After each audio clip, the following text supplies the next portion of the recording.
তো ৱেলকাম জনাইছোঁ তোমালোকক আকৌ এবাৰ আমাৰ এই প্লেটফৰ্ম এলগেপ আছামলৈ। তো আজি হৈছে চাকৰি বেচ 2026ৰ ডে নম্বৰ 19 আৰু ডে নম্বৰ 20 একেলগে দিছোঁ। ছানডে আৰু ছেটাৰডে হয়, যিহেতু তোমালোকে ৰিভিজন কৰা ডেজ হয় এইবোৰ, ঠিক আছে। তো ছেটাৰডে দিনা তোমালোকে কি কৰিবা চোৱা, revise chapters of this week, মানে এইটো উইকত আমি কি চেপ্টাৰ কৈছোঁ, microbes, current, electricity, DNA block, reproductive health আৰু মেডিচিন এণ্ড ডিটাৰমিনেণ্টছ।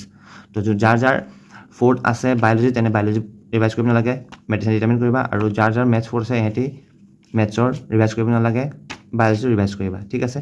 তো এইটো হৈছে তোমালোকৰ ছেটাৰডে কাম। আৰু ছানডে কাম কি আছে চোৱা, তোমালোকে কি ৰিভাইজ কৰা, all chapter done till now, give per chapter 20 to 15 minute only. গোটেইকেইটা চেপ্টাৰ আমি যেতিয়ালৈকে যিমান কৰিলোঁ, ঠিক আছে, এতিয়ালৈকে যিমান এইটো উইকৰ নহয় আগৰ উইকতো যি চেপ্টাৰ কৰিলোঁ গোটেই সোপা এবাৰ ৰিভাইজ কৰিব পাৰিম। মিনিমাম 10 মিনিট 15 মিনিটকৈ তোমালোকে ৰিভাইজ কৰি ল'বা, ঠিক আছে। মানে ৰিভিজনটো এনেকুৱা বস্তু তোমালোকে কনষ্টেণ্টলি কৰা। এইটো আমাৰ লাষ্ট ৰিভিজন হ'ব, এইবোৰ আমি যি চেপ্টাৰ কৰিলোঁ। আৰু ইয়াৰ পাছত আমি কেতিয়া ৰিভাইজ কৰিম, যেতিয়া হাফ ইয়াৰলি আহিব, তেতিয়া তোমালোকে ডাইৰেক্ট এইটো ধুনীয়াকৈ ৰিভাইজ কৰি মেলি কুৱেশ্যন প্ৰেক্টিছ কৰি মেলি তোমালোকে হাফ ইয়াৰলি এক্সাম দিবলৈ যাবা, ঠিক আছে। আজি ইমানেকৈ সামৰিছোঁ, থেংক ইউ, নমস্কাৰ।